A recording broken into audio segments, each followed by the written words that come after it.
but it can buy me a boat. It can buy me a truck to pull it. It can buy me a Yeti 110 ass down with some silver bullets. Yeah, and I know what they say, money can't buy everything. Well, maybe so, but it can buy me a boat. Welcome to another episode of the Boatboss, where we sit down each week and we talk about living, working, and playing on the water with some of the most intriguing people from around the globe. My name is Chase Sweers, and I am the host of Boatboss, and I am honored to be here today at the Lauderdale Yacht Club, new Lauderdale Yacht Club, recently built and renovated, and it's an exciting day for Nancy too. Nancy Banks, welcome to the Boatboss. Thank you for having me.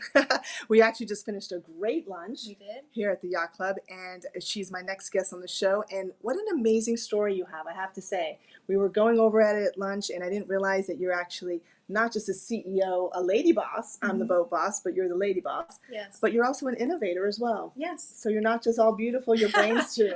Yes, thank you.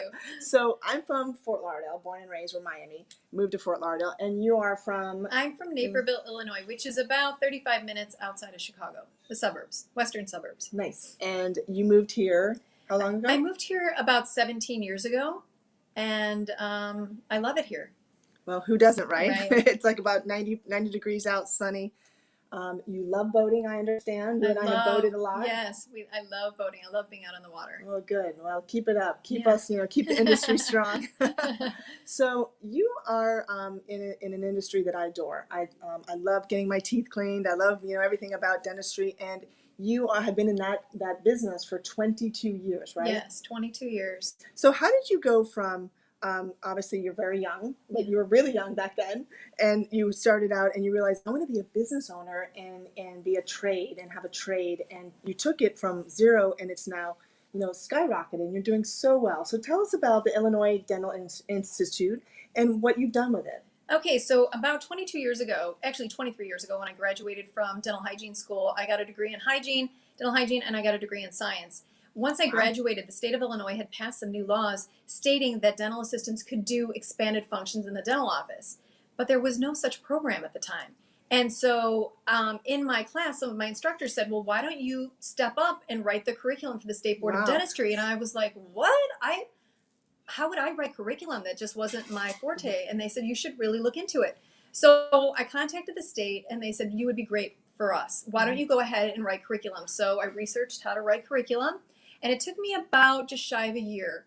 And I wrote the curriculum for the two of the courses that they had passed the law for. Amazing. And then I started the company to teach the courses. So I own the license, and then I started the company to actually teach the courses. That's fantastic. So you were really a forward thinker. I mean, you took an idea from your professor and ran with it. Yes. Hats off to you. Thank you. So I'm all about workforce development. Yes. And trades are something that are very near and dear to me, because not every child wants to go to college. Or can afford to go to college. Absolutely, right. Absolutely. So I'd like to share with the audience why they should consider dentistry, right. being a hygienist or an assistant.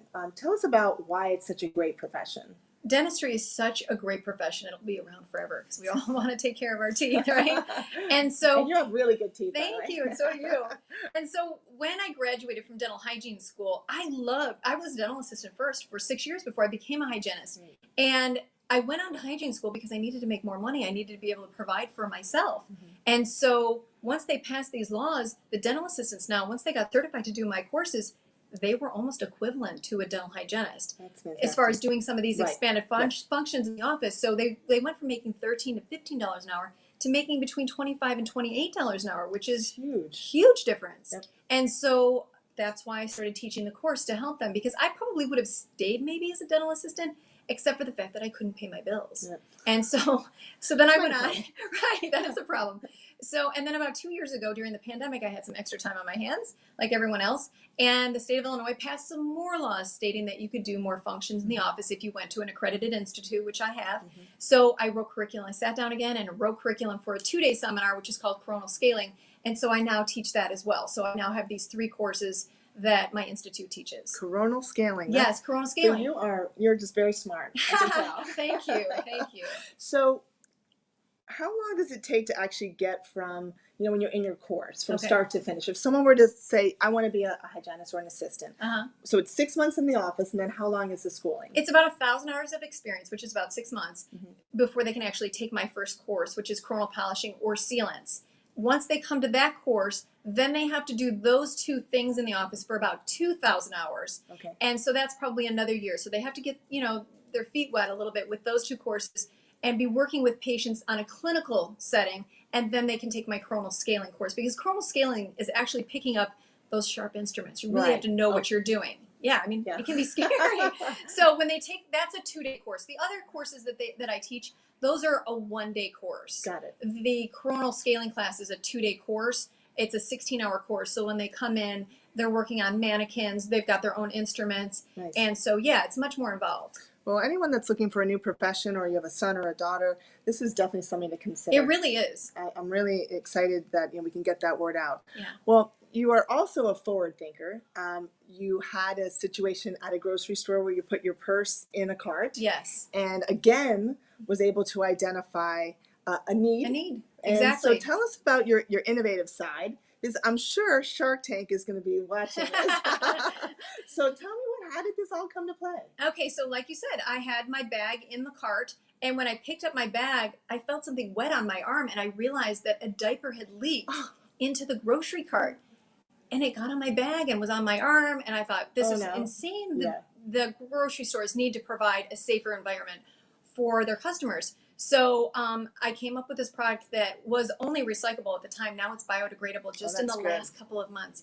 I'm working with a company called Smart Plastics out of Jacksonville, Florida. Okay, and great. so what they're going to do is they're going to add a chip to the product, this polyethylene product that I've produced, and it's going to cause a biodegradable element. Because originally it was just going to be recyclable, and the stores didn't love that, because if they end up in the landfills, and I got that. And they said, gosh, if you could really get it to be a biodegradable element, that would be so fantastic. So this new company called Smart Plastics out of Jacksonville said, hey, I want to work with you because we want to go into Publix too. We want to make all their bags, because right now all those grocery bags are just recyclable bags. Absolutely. They own the patent on the chip that is put into the mix causes it to be causes it to be biodegradable. It's Smart Plastics. Smart Plastics. So I'm working with them, and we're going to do a test pilot in Jacksonville in the Publix stores, and they're going to see how that goes, see how it works, and then hopefully go into all the Publix stores in the country. And then I'm hoping every other store will follow suit. So how did you get to meet Smart Plastics?